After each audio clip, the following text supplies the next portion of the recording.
Hello friends, welcome to question Arwal classes. मैं हूं आपका दोस्त, आपका भाई क्वेश्चन अरवाल। आज हम पढ़ने वाले हैं सेंटेंस एनालिसिस की सेकंड पार्ट। अगर किसी ने पहला पार्ट नहीं देखा है ना, तो उससे रिक्वेस्ट करता हूं मैं कि पहला पार्ट जाके पहले देखें, ताकि आज की जो वीडियो है वो आपको आज की जो क्लास है अच्छे से समझ आ पाए। शुरुआत करने से पहले एक लाइक कर दो, और उसके बाद एक प्रेजेंट लिख दो जो भी हमारे बच्चे फॉलो कर रहे हैं, और एक आपका शेयर कर दो उन बच्चों के साथ जो पेड कोर्स नहीं कर सकते हैं और फ्री ऑफ कॉस्ट अपनी पेपर की तैयारी करना चाहते हैं। किस तरह के क्वेश्चंस के बारे में बात कर रहा हूँ? बेसिकली सेंटेंस एनालिसिस की बात कर रहे हैं और पहचानने की कोशिश कर रहे हैं कि हर वर्ड में, हर सेंटेंस में जो हर एक वर्ड लगा है वो क्या फंक्शन कर रहा है, क्या हमारा काम कर रहा है। बात समझ में आई? तो ये सेकंड पार्ट है। फर्स्ट पार्ट हमने देख लिया, और फर्स्ट पार्ट में हमने बताया था कि स्पोका क्या है, स्वोका या स्पोका क्या है, और इसमें जो वर्ड्स है ना उनका मतलब क्या है। जैसे एस यानी कि सब्जेक्ट है, पी यानी कि वर्ब या प्रेडिकेट है, ओ यानी कि ऑब्जेक्ट है, सी यानी कि कॉम्प्लीमेंट है, एंड ए यानी कि एडवर्बियल है। इसमें से हम सब्जेक्ट, प्रेडिकेट और आपका एडवर्बियल पढ़ चुके हैं। आज हम कवर करने वाले हैं ऑब्जेक्ट एंड कॉम्प्लीमेंट। चलिए, टाइम ज्यादा ना लगाते हुए हम बात करते हैं ऑब्जेक्ट की। देखो भाई, ऑब्जेक्ट है ना, डिपेंड करता है टोटली आपके वर्ब के ऊपर। देखो, ध्यान से समझते जाना, थोड़ा सा टाइम लग सकता है आपको, लेकिन है ना, अगर ये समझ में आ गया ना तो मोस्ट ऑफ द ग्रामर आपकी आज ही कवर हो जाएगी। ठीक है? कहाँ पे क्या काम करता है। देखो, जो ऑब्जेक्ट लगाया जाता है ना वो हमेशा वर्ब के कारण लगाया जाता है। ऐसा क्यों होता है? देखो, जो वर्ब होती है ना, जो हमारी मेन वर्ब होती है, किसकी बात कर रहा हूं मैं? जो मेन वर्ब होती है। कौन सी वर्ब होती है? Main verb. जो क्या डिसाइड करती है हमारे सेंटेंस में? जो टेंस डिसाइड करती है, यानी कि सब्जेक्ट के बाद लगती है, जो प्रेडिकेट की शुरुआत करती है। वो दो तरह की होती है। एक तो हमारी होती है ट्रांजिटिव वर्ब, एक हमारी होती है इनट्रांजिटिव वर्ब। अब ट्रांजिटिव वर्ब क्या होती है? ट्रांजिटिव वर्ब वो होती है जिसके ऊपर फर्क पड़ता है ऑब्जेक्ट का, यानी कि ऑब्जेक्ट लगा होगा तो ही वो वर्ब क्या होगी? मीनिंगफुल होगी। तो ही वो वर्ब मीनिंगफुल होगी, नहीं तो वो वर्ब मीनिंगफुल नहीं कहलाएगी। और इंट्रांजिटिव वर्ब कौन सी होगी? जिसके ऊपर ऑब्जेक्ट का कोई फर्क नहीं पड़ता, यानी कि ऑब्जेक्ट लगा है या नहीं लगा है। ज्यादातर ये अपने बाद ऑब्जेक्ट का प्रयोग नहीं करते अपने मीनिंग को स्पेसिफाई करने के लिए।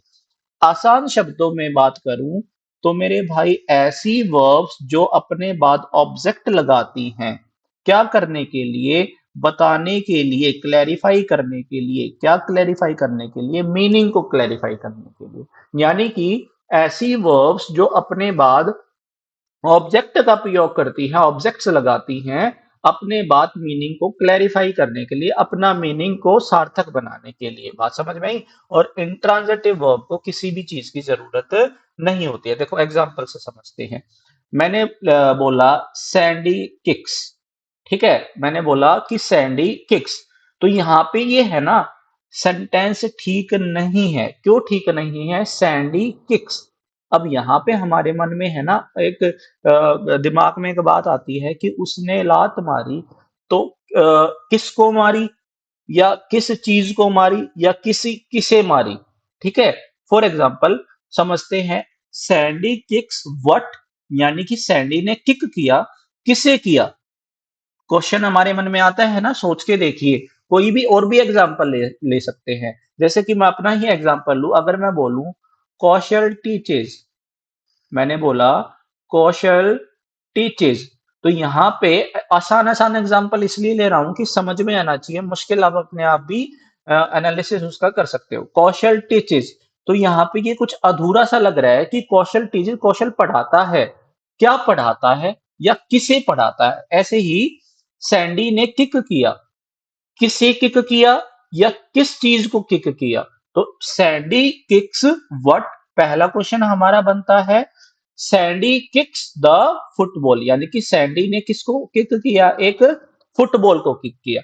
यानी कि इस किक का मीनिंग तब कंप्लीट हुआ जब इसके बाद मैंने क्या लगाया है? फुटबॉल लगाया है। तो एक और ऑप्शन था कि सैंडी किक्स हुम यानी कि ये एक ऐसे सब्जेक्ट को बताता है जो लिविंग है। whom किसके साथ यूज किया जाता है? पर्सन को रिप्लेस करने के लिए, जब हमें ऑब्जेक्ट का पता लगाना होता है। तो सैंडी किक्स whom, सैंडी ने किसे किक किया? यानी कि सैंडी किक्स एलिस, किसी व्यक्ति का भी, पर्सन का भी रेफरेंस हम ले सकते हैं whom के आंसर में, या किसी एक एनिमल यानी कि एनिमेट थिंग को हमें देखना है, लिविंग बीइंग को देखना है। whom का आंसर किससे आता है? लिविंग बीइंग से आता है। ठीक है, तो सैंडी किक्स whom, देखो अगर प्रोनाउन की दृष्टिकोण से देखें, अगर हम प्रोनाउन की देखें तो यहाँ पे डॉग के लिए विच यूज हो सकता है, लेकिन यहाँ पे एज ए मैं पर्सोनिफिकेशन करके आपको बता रहा हूँ। बात समझ में आया? तो यहाँ पे आपके दो क्वेश्चन आपके निकल के आते हैं कि अगर आपको ऑब्जेक्ट पता लगाना है तो वर्ब अगर अधूरी आपको लग रही है तो बेसिकली दो क्वेश्चन पूछती है वर्ब, कि क्या, किसके बारे में काम किया, यानी कि पर्सन से रिलेटेड क्वेश्चन पूछती है, या थिंग से रिलेटेड क्वेश्चन पूछती है। तो बेसिकली वर्ब के बाद अगर व्हाट और whom क्वेश्चन बनते हैं तो हमारी वो वर्ब क्या कहलाती है? Transitive verb. ज्यादा समझ में आएगा जब हम इंट्रांजिटिव वर्ब की बात करेंगे। अब यहाँ पे सैंडी लाफ्स, सैंडी जो है वो हंसता है, सैंडी जो है वो हंसता है। तो भाई हंसने के लिए उसको किसी भी चीज की जरूरत नहीं है, हंसने के लिए उसको किसी भी चीज की जरूरत नहीं है, तो यहाँ पे किसी भी ऑब्जेक्ट का यूज नहीं किया गया है, तो ये हमारी क्या है? इंट्रांजिटिव। बेसिकली ऐसे एक्शंस जिनको किसी ऑब्जेक्ट की जरूरत नहीं है, किसी थिंग या पर्सन की जरूरत नहीं है अपना मीनिंग स्पेसिफाई करने के लिए। अब जैसे यानी कई बच्चे ऑब्जेक्ट सोच लेते हैं ऐसे, जैसे मैंने ये एग्जांपल जानबूझ के दिया है, सैंडी लव्स लाउडली। तो जिसने प्रीवियस वीडियो देखी है तो वो बता सकता है ये जो लाउडली वर्ड है ये हमारा क्या है? ये एडवर्बियल है। एडवर्बियल क्या है? यानी कि ये एक एडवर्ब है जो क्वालिटी बता रहा है किसकी? लाफ्स की। यानी कि जो सैंडी है वो लाफ करता है बड़े ही लाउड तरीके से। बात समझ में आया? तो यहाँ पे ये एडवर्बियल है, ऑब्जेक्ट नहीं है। ऑब्जेक्ट क्या होता है अभी बात करते हैं। सैंडी स्लीप्स, अब सैंडी है ना सो रहा है, ये इसका स्टेट बता रहा है। ये क्या है? स्टेट बता रहा है कि सैंडी, वर्ब ने क्या बता दिया कि सैंडी सो रहा है, तो सोने के लिए किसी भी थिंग की या पर्सन की जरूरत नहीं है। तो ये कैसी वर्ब हुई? इंट्रांजिटिव वर्ब हुई। इसके बाद बात करें, सैंडी इज अ स्टूडेंट। अब ये सैंडी इज अ स्टूडेंट, यहाँ पे तो सैंडी को क्या दे दिया है? इंट्रोडक्शन दे दिया है। यहाँ पे सैंडी का क्या दे दिया है? इंट्रोडक्शन दे दिया कि सैंडी एक क्या है? स्टूडेंट है। तो यहाँ पे ये ऑब्जेक्ट नहीं है, ये आपका कॉम्प्लीमेंट है जिसकी आगे जाके हम बात करने वाले हैं। चलो, तो वर्ब की अगर बात करें तो हमने देखा कि वर्ब, जो वर्ब के बाद जो ऑब्जेक्ट का यूज किया जाता है वो ऑब्जेक्ट कब हमें जरूरी होता है? जब हमारी ट्रांजिटिव वर्ब लगी हो, यानी कि टोटली सेंटेंस का स्ट्रक्चर जो है हम बोलते हैं सब्जेक्ट वर्ब ऑब्जेक्ट, तो उसके बाद जो लगा हुआ ऑब्जेक्ट है वो टोटली डिपेंड करता है वर्ब के ऊपर। अगर वर्ब को ऑब्जेक्ट चाहिए तो ऑब्जेक्ट लगा होगा, वर्ब को ऑब्जेक्ट नहीं चाहिए तो ऑब्जेक्ट नहीं लगा। सिंपल सी बात है। पहचानना कैसे है? हमें आंसर ढूंढना है। अगर वर्ब के बाद अगर हम ऑब्जेक्ट को छुपा दें, कैसे पेपर में कैसे पहचानना है? अगर वर्ब के बाद अगर मैं छुपा दूं किसको? ऑब्जेक्ट को, तो क्या वर्ब हमसे क्वेश्चन पूछ रही है किससे रिलेटेड?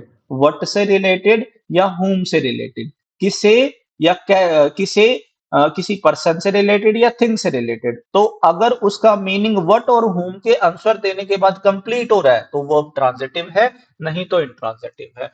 बहुत इंपॉर्टेंट है मेरे भाई, क्योंकि पैसिव वॉइस विदाउट ऑब्जेक्ट बनाया ही नहीं जा सकता। आपको पैसिव वॉइस बनाने की पहली कंडीशन क्या है? उस सेंटेंस की जो वर्ब है वो ट्रांजिटिव होनी चाहिए, क्योंकि ट्रांजिटिव वर्ब होगी तो ही तो ऑब्जेक्ट लगेगा, और ऑब्जेक्ट ही आगे जाके सब्जेक्ट बन जाता है पैसिव केस में। तो ही हमारा पैसिव वॉइस मुमकिन है, पॉसिबल है, अगर वर्ब ट्रांजिटिव है। तो यहाँ पे अगर हम देखें कि बर्ड्स बिल्ड नेस्ट, तो इसको छुपा के देख लो, बर्ड्स बिल्ड, तो हमारे मन में क्वेश्चन आ जाएगा बर्ड्स ने बनाया। अरे क्या बनाया? ये तो बताना पड़ेगा ना। तो जो क्या बनाया यानी कि नेस्ट। ठीक है, शी नोज, वो जानती है। भाई क्या जानती है या किसे जानती है? She knows what and she knows whom।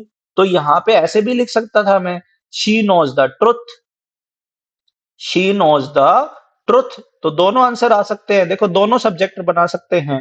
She knows you, यानी कि किसे जानती है, यानी कि whom का आंसर है यू। और ट्रुथ, शी नोज व्हाट, क्या जानती है, ये व्हाट का आंसर है।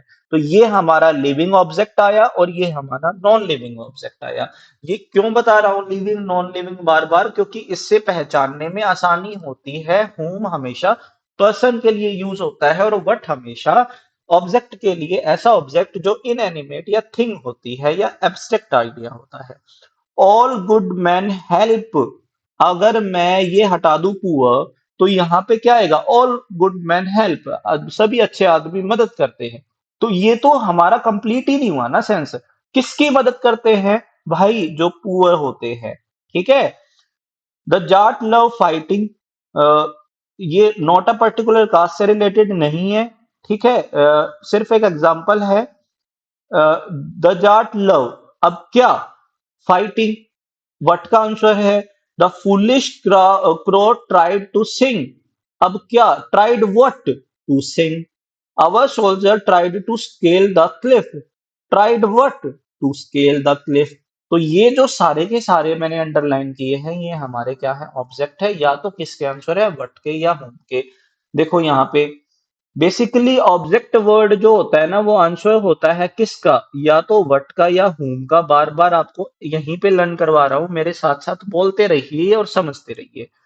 नेक्स्ट जो है, अब देखो ऑब्जेक्ट के अंदर क्या चीजें लग सकती हैं। तो मेरे भाई ऑब्जेक्ट है ना, सोतेला भाई है सब्जेक्ट का। याद कर लो, सोतेला भाई का मतलब क्या है, जो हरकतें सब्जेक्ट की हैं वही हरकतें आपकी ऑब्जेक्ट की हैं। यानी कि आपका या तो आएगा नाउन या आएगा नाउन इक्विवेलेंट।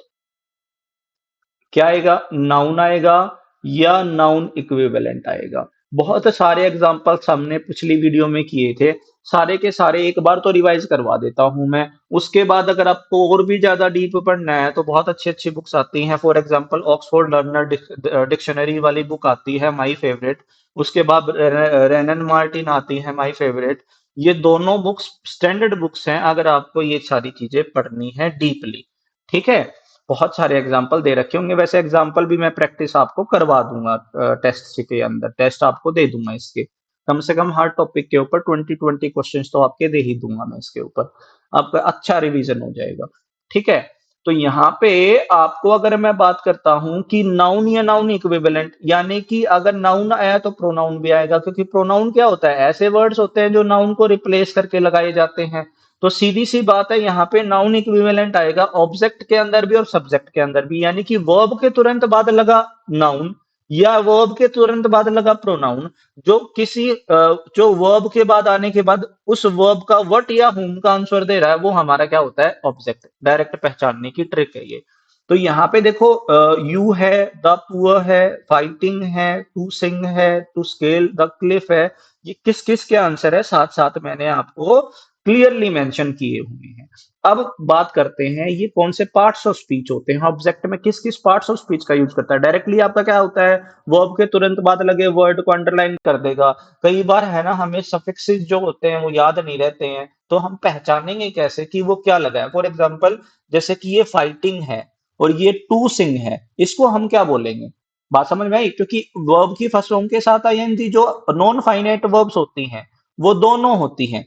जेरेंड भी होती है, बार बार मैं इसका जिक्र करता हूं, और पार्टिसिपल भी होता है। ठीक है, अगर ये समझ में आ गया ना पार्ट्स ऑफ स्पीच, तो बहुत सारी चीजें आसान हो जाती है हमारे लिए। तो यहाँ पे जेरेंड कब होगी और पार्टिसिपल कब होगी, उसका खूबसूरत आंसर है ये। तो नेक्स्ट क्या हो गया, डायरेक्टली नाउन हो गया। यू क्या हो गया, डायरेक्टली प्रोनाउन हो गया, द पुअर। अब यहाँ पे देखो, जब भी एजेक्टिव्स के पहले कोई भी एजेक्टिव ले लिया, पुअर, रिच, ब्रेव, ऑनेस्ट, उससे पहले अगर आपने आर्टिकल द लगा दिया, तो आर्टिकल द लगने के बाद ये पूरे की पूरी उस क्लास को ले लेता है और किसकी तरह बिहेव करता है, एक नाउन की तरह बिहेव करता है। तो यानी कि अगर मैंने लिख दिया, यानी कि मैंने लिख दिया द रिच, तो द रिच का मतलब क्या है, इस दुनिया में जितने भी रिच है ना, उस पूरे कास्ट को उसने बता दिया। फॉर एग्जाम्पल मैंने लिख दिया, फॉर एग्जाम्पल यहाँ पे लिख दिया द ब्रेव, यानी कि इस दुनिया में जितने भी ब्रेव लोग हैं उनको डिफाइन कर दिया इस द ब्रेव से। ठीक है। होता ये एजेक्टिव है, लेकिन आर्टिकल द लगा के इसको नाउन बना दिया जाता है पूरी की पूरी स्पीशीज को दिखाने के लिए। देखो यहाँ पे लिखा भी, adjective used as a noun. ING वाले ऐसी वर्ब जेरंड कहलाती हैं जब वो सब्जेक्ट या ऑब्जेक्ट के अंदर लगती हैं, या तो जेरेंड कहाँ लगा मिलेगा आपको, सब्जेक्ट के अंदर, या कहाँ लगा मिलेगा, ऑब्जेक्ट के अंदर। ये जेरेंड होती हैं क्योंकि ये किसका काम करती हैं, एक नाउन का काम करती है। और सेम काम होता है इन्फिनेटिव का, सिर्फ अलग अलग इसका फॉर्मेट होता है। इन्फिनेटिव का मतलब क्या है, two plus first form of verb. और एक ग्रुप ऑफ वर्ब यानी कि एक फ्रेज जो होता है, जो नाउन फ्रेज जो होता है, वो भी ऑब्जेक्ट का काम कर सकता है। और अच्छे से समझते हैं इसको। जैसे कि मैंने एक एग्जांपल लिया, कौशल टीचेस। ठीक है, उसका हमने आंसर दिया कौशल टीचेस। हमने क्वेश्चन, हमारे मन में क्वेश्चन आया कौशल टीचेस व्हाट, तो आंसर क्या, और एक क्वेश्चन आएगा हमारे मन में कौशल टीचेस whom। तो अभी अभी मैंने बताया था कि कौशल टीचेस इंग्लिश, यानी कि व्हाट का आंसर जो आया वो इंग्लिश आया, और whom का आंसर जो आया आपका अस आया।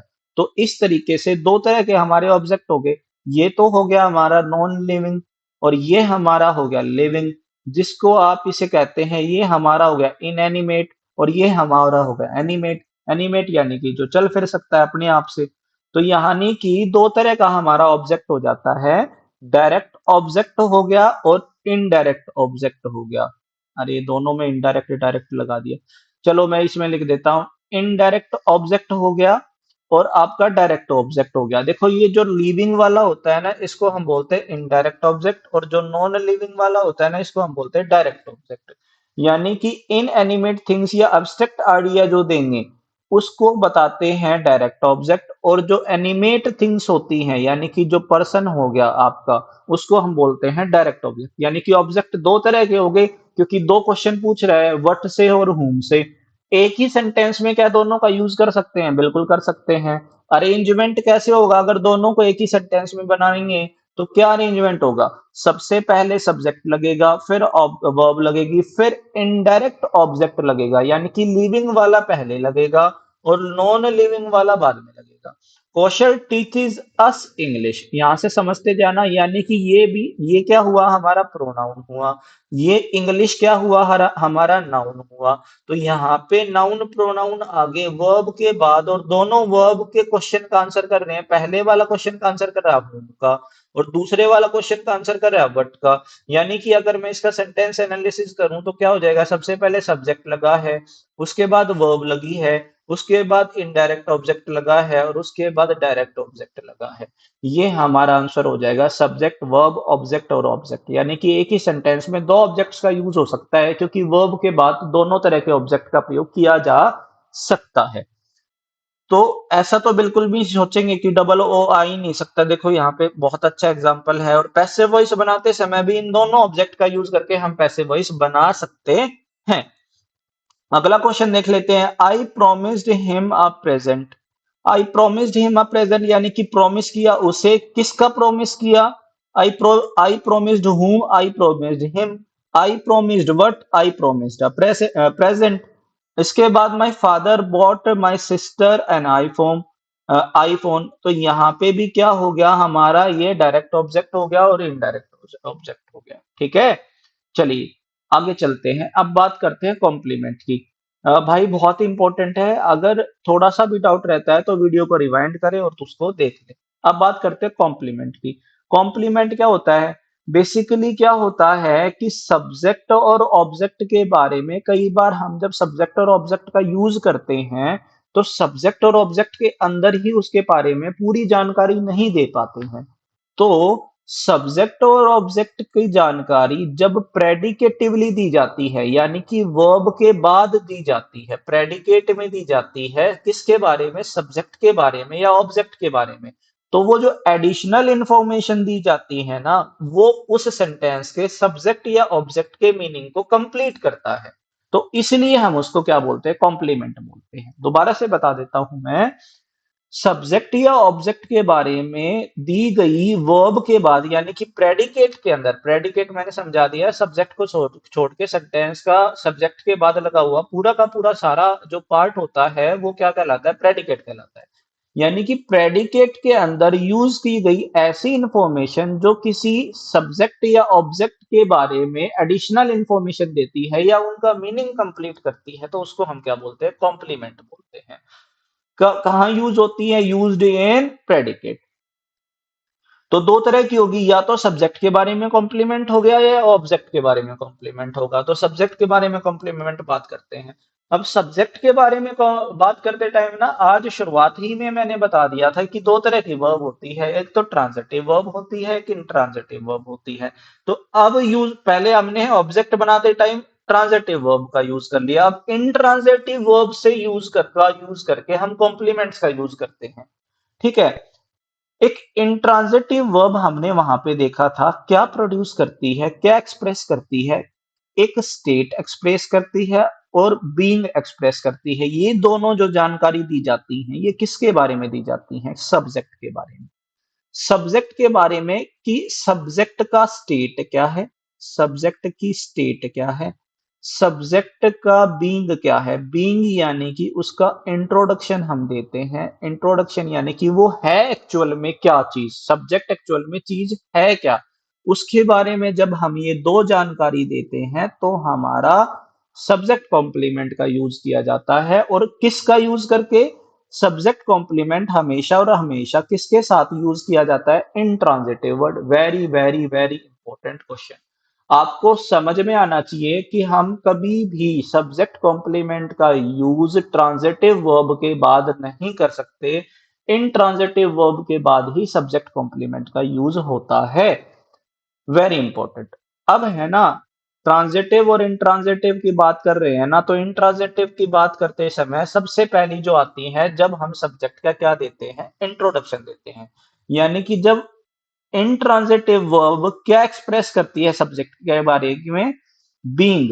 बीइंग स्टेट आपका एक्सप्रेस करती है। अब ये बीइंग स्टेट क्या होती है कि पर्सन एक्चुअली में है क्या, जो सब्जेक्ट हमारा लगा हुआ है। यानी कि सब्जेक्ट के अंदर क्या आएगा? हमारे सब्जेक्ट के अंदर आएगी दो चीजें, या तो आएगा नाउन या आएगा प्रोनाउन। बात समझ में आई? दो ही चीजें आ सकती हैं। अब ये दोनों मिलके क्या बताती हैं? या तो किसी पर्सन को बताएंगी या किसी थिंग को बताएंगी। सिंपल सी बात है, आसान शब्दों में अगर मैं बात करूं, सब्जेक्ट के अंदर दो ही चीजें आ सकती हैं, या तो नाउन या प्रोनाउन। और उस नाउन या प्रोनाउन को नाउन और प्रोनाउन किसको डिनोट करते हैं? किसी पर्सन या थिंग को डिनोट करते हैं। तो बेसिकली सब्जेक्ट का जो इंट्रोडक्शन दिया जाता है, वो क्या है, वो पर्सन, उसके बारे में बताया जाता है। देखो एग्जांपल से समझते हैं। The cat is dead. ठीक है, तो कैट है ना, वो डेड है, यानी कि कैट को कैसा दिखा दिया? डेड दिखा दिया। अर्थ के बारे में क्या इंट्रोडक्शन दे दिया कि अर्थ हमारा क्या है? एक प्लेनेट है। इट का यूज करके हमने इंट्रोड्यूस कर दिया आई को। यो बुक यहां पे इंट्रोड्यूस कर दिया कि ये बुक कहाँ पे है। जो हाउस है ना, उसके बारे में इंफॉर्मेशन दे दी कि इसको किराए पे दिया जाना है। और चेयर के बारे में इंफॉर्मेशन दे दी कि ये ब्रोकन है। और बिल्डिंग के बारे में इंफॉर्मेशन दे दी हमने कि ये किस में है? बैड शेप में है। बेसिकली हमने जो हमारा सब्जेक्ट था, उसके बाद फॉर्म ऑफ बी का यूज करके, अब मैं बहुत इंपॉर्टेंट चीजें बता रहा हूं आपको। Form of be, form of be present में क्या होती है? Is, M, are. पास्ट में क्या होती है? वॉज या वर। सिर्फ ये दो ही याद रखनी है। अगर फ्यूचर की याद करना चाहते हो, शैल और शैल बी या विल बी। तो सिंपल सी बात है, अगर सब्जेक्ट का अगर सब्जेक्ट का इंट्रोडक्शन दिया गया है किसके द्वारा? Form of be. Form of be हमारी वर्ब है। इसके यूज करके, इस वर्ब का यूज करके, फॉर्म ऑफ बी का यूज करके हमने सब्जेक्ट का इंट्रोडक्शन दे दिया। तो फॉर्म ऑफ बी के तुरंत बाद लगा, तुरंत बाद क्या लगता है? कॉम्प्लीमेंट लगता है। और इस कॉम्प्लीमेंट में क्या आ सकता है? इस कॉम्प्लीमेंट में भाई उसको किसी भी नाउन से डिनोट कर सकते हैं, किसी एडजेक्टिव से डिनोट कर सकते हैं, किसी प्रोनाउन से कर सकते हैं, किसी एडवर्ब से कर सकते हैं, या किसी फ्रेज से भी कर सकते हैं। यानी कि कॉम्प्लीमेंट बेसिकली क्या है? जानकारी है किसी भी सब्जेक्ट के बारे में। और वो सब्जेक्ट के बारे में जानकारी हमें पहचाननी कैसे? कॉम्प्लीमेंट। सबसे आसान तरीका है, आप फॉर्म ऑफ बी को देख लो। इन सभी के सभी सेंटेंसेज में जब हमें इंट्रोडक्शन का यूज किया ना, तो यहाँ पे इज लगाया, यहाँ पे इज लगाया, यहाँ पे इज लगाया, यहाँ पे वॉज लगाया, यहाँ पे इज लगाया, यहाँ पे इज लगाया। तो फॉर्म ऑफ बी का यूज करके हम सब्जेक्ट का, जब सब्जेक्ट के बारे में जानकारी देने की कोशिश करते हैं, जैसे कि मैंने बोल दिया कि I am a teacher, I am a teacher, ठीक है। या मैंने बोल दिया my name is Kaushal, my name is Kaushal. तो यहां पे अगर मैं क्या कर रहा हूं, आई को क्या बता रहा हूं, टीचर बता रहा हूं, और माई नेम को इंट्रोड्यूस कर रहा हूं क्या कह के कि माई नेम क्या है, कौशल है, यानी कि इस सब्जेक्ट का नाम क्या है, कौशल है। तो बेसिकली इंट्रोडक्शन दे रहा हूं। किसका यूज किया है यहाँ पे मैंने, एम का और इज का, यानी कि ये फॉर्म ऑफ बी है, और बी से याद रखना बीइंग, यानी कि उसका इंट्रोडक्शन दे रहा है। देखो यहाँ पे मैंने सारी डाले चीजें डाल दी हैं, डेड है, प्लेनेट है, आई है, देयर है, टू लेट है, ब्रोकन है, इन बैड शेप है, ये सारे के सारे कॉम्प्लीमेंट हो गए किसके, सब्जेक्ट के। ये देखो डेड जो है एडजेक्टिव है, प्लेनेट जो है नाउन है, आई क्या है, प्रोनाउन है, देयर क्या है, एडवर्ब है, टू लेट क्या है, इन्फिनेटिव है, ब्रोकन क्या है, पास्ट पार्टिसिपल, और ये ग्रुप ऑफ वर्ड। यानी कि सब्जेक्ट में कुछ भी, आपके सब्जेक्ट कॉम्प्लीमेंट में कुछ भी आ सकता है इनमें से। एक इंपॉर्टेंट बात और, आप थोड़े से परेशान हो गए होंगे किससे, इट इज आई से। देखो भाई सिंपल सी बात यहीं पे मैं बता देता हूं, जो ये इट है ना, ये आपका है सूडो सब्जेक्ट, ये आपका क्या है, सूडो सब्जेक्ट। और बेसिकली इट का यूज किया जाता है इंट्रोडक्शन करने के लिए, यानी कि किसी भी चीज का इंट्रोडक्शन हमें देना है ना, तो सूडो सब्जेक्ट इट का यूज कर लो, चाहे लिविंग का देना है चाहे नॉन लिविंग का देना है। तो जैसे कि अगर मैंने किसी पर्सन के नाम का इंट्रोडक्शन देना है, तो मैं क्या क्या बोलूंगा, इट इज शी, या it is Kavita, it is Kavita who called me, ठीक है। या it was Kavita who called me. तो यहाँ पे शी और कविता का इंट्रोडक्शन किससे दे दिया, इट से दे दिया, वेरी इंपॉर्टेंट। तो यहाँ पे देखो आई लगेगा, ये तो वर्ब होगी, वर्ब के बाद ऑब्जेक्टिव केस लगेगा, आई लगेगा या मी लगेगा। तो मेरे भाई मी नहीं लगेगा, क्योंकि जब भी हम सब्जेक्ट का इंट्रोडक्शन देते हैं ना, तो वो सब्जेक्ट कॉम्प्लीमेंट होता है, और सब्जेक्ट कॉम्प्लीमेंट के अंदर नॉमिनेटिव केस का यूज किया जाता है। जब प्रोनाउन की मैं प्रैक्टिस करवाऊंगा तो उसके अंदर ये चीज बता दूंगा, ठीक है। एक इंपॉर्टेंट ये बात मैंने यहाँ पे डाल दी है ऊपर, देख लेना, इसको पढ़ लेना कि ट्रांजिटिव इंट्रांजिटिव वर्ब जब एक्सप्रेस करती हैं, तो सब्जेक्ट के बाद लगने वाला सब्जेक्ट कॉम्प्लीमेंट सब्जेक्ट के ही केस में लगता है। अब बात करते हैं इंट्रांजिटिव वर्ब जब आपका स्टेट बताती है, यानी कि सब्जेक्ट की स्टेट बताती है। जैसे कि इस दो एग्जांपल को देखूंगा, baby स्लीप्स and the baby seems. यहाँ पे जो स्लीप्स वर्ड है ना, ये तो करेक्ट हो गया आपका सेंटेंस, ठीक है। और ये जो बेबी सीम्स है ना, ये हो गया इनकरेक्ट। ऐसा क्यों हुआ सर, आपने तो बोला था कि इंट्रांजिटिव सेंटेंस के बाद, इंट्रांजिटिव वर्ब के बाद ऑब्जेक्ट नहीं लगता, बिल्कुल भी नहीं लगता। लेकिन कुछ वर्ब ऐसी होती हैं जो इंट्रांजिटिव होते हुए अपने बाद सब्जेक्ट कॉम्प्लीमेंट का यूज करती हैं अपना मीनिंग बताने के लिए। देखते हैं, इसको पढ़ लेते हैं। जैसे कि बेबी सीम्स हैप्पी, ये सीम्स वर्ड है ना, ये बेसिकली ऑब्जेक्ट की क्वालिटी को बताने के लिए बताया गया है कि सीम्स कैसा दिख रहा है, वो हैप्पी दिख रहा है, या द बेबी सीम्स अनॉयड, या बेबी सीम्स सैड। तो यहाँ पे ये इस तरह की जो वर्ब होती है ना, कुछ इंट्रांजिटिव वर्ब, अभी बता दूंगा कौन कौन सी इंपॉर्टेंट है ये।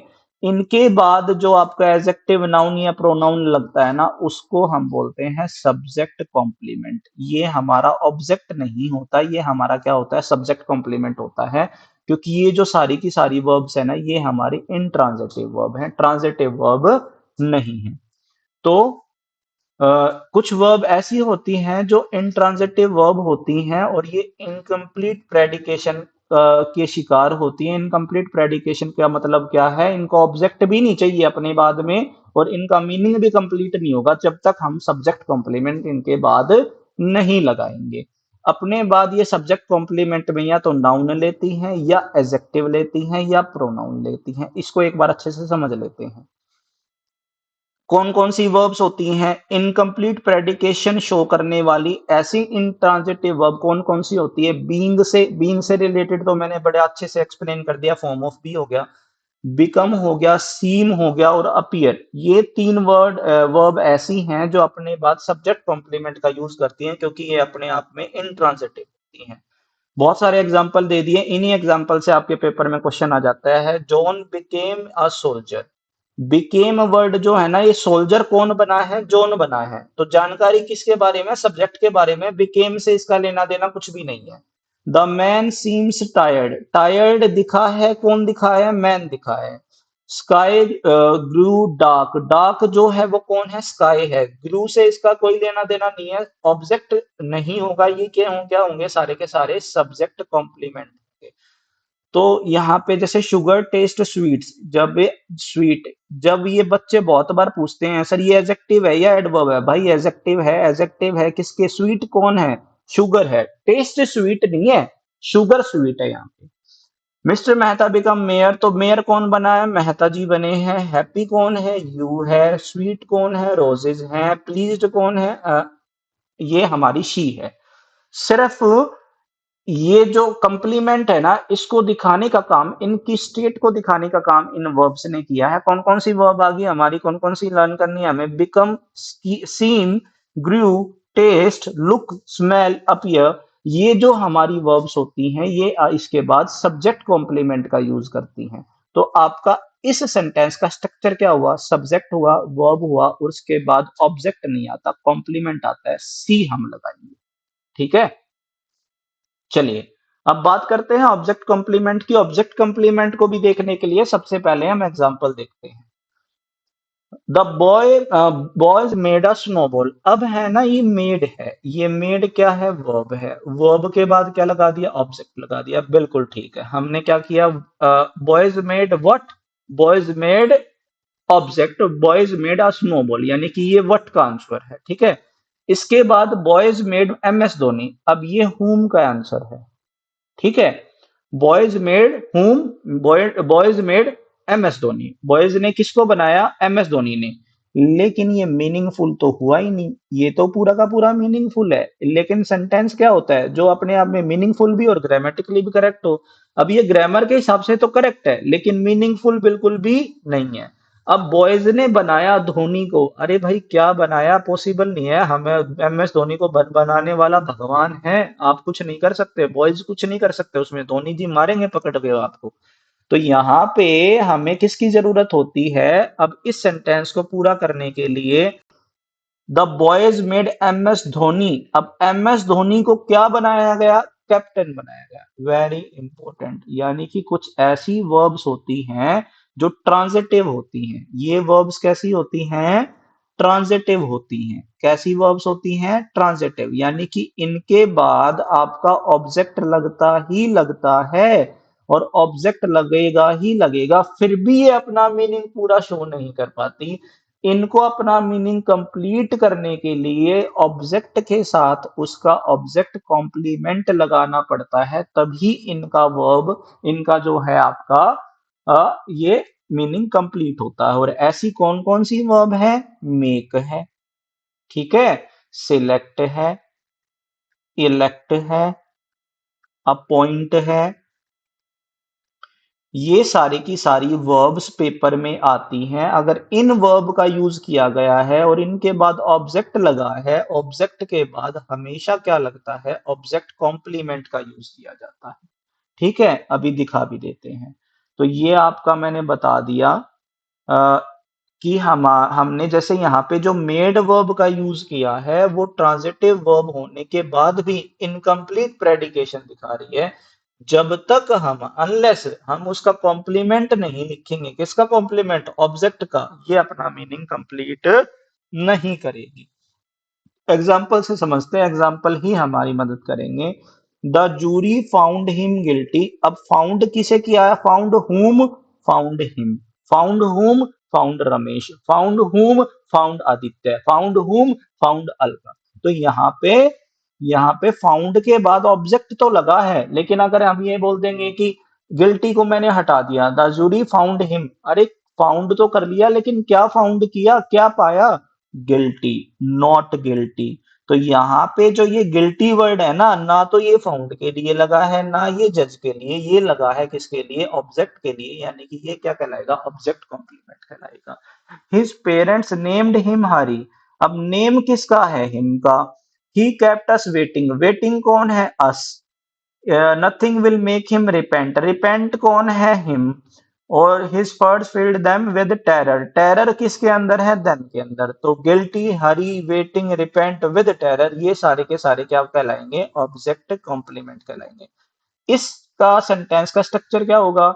सब्जेक्ट लगा दिया, वर्ब लगा दिया, ऑब्जेक्ट लगा दिया और उसके बाद क्या लगा दिया? कॉम्प्लीमेंट लगा दिया। तो पहले दो जो क्वेश्चन हमने किए थे ना, उनके बारे में एक बार जान लेते हैं। ठीक है, जल्दी से क्वेश्चन कैसे करना है पेपर में अभी एक बार बता देता हूं मैं। अब ये आ गया, इस 1010 को देख लेते हैं। दे पेंटेड द डोगरी। तो यहां पे दे क्या है? सब्जेक्ट है, यानी कि एस आ गया। पेंटेड क्या हुआ? वर्ब है। डोर क्या हुआ? Painted what? पेंटेड डोर, यानी कि ऑब्जेक्ट हुआ। ग्रीन किसके लिए लगा है? दे के लिए लगा है, पेंटेड के लिए लगा है, डॉग के लिए लगा है। तो ग्रीन तो क्या है? डोर है। डोर है तो डोर कहां पे दे रखा है? ऑब्जेक्ट में। ऑब्जेक्ट के बारे में ऑब्जेक्ट के तुरंत बाद अगर कोई जानकारी दे रखी है तो क्या कहलाएगा? कॉम्प्लीमेंट। कॉम्प्लीमेंट चला कहलाएगा। तो एस वी ओ सी जिसमें दे रखा है वो हमारा करेक्ट आंसर है। इस तरीके से हम इन क्वेश्चंस को कवर करते हैं।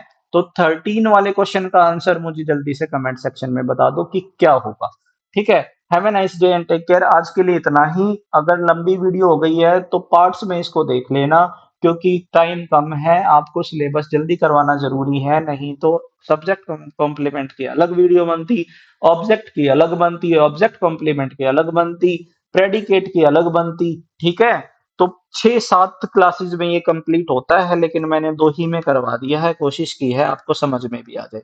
Have a nice day and take care, bye.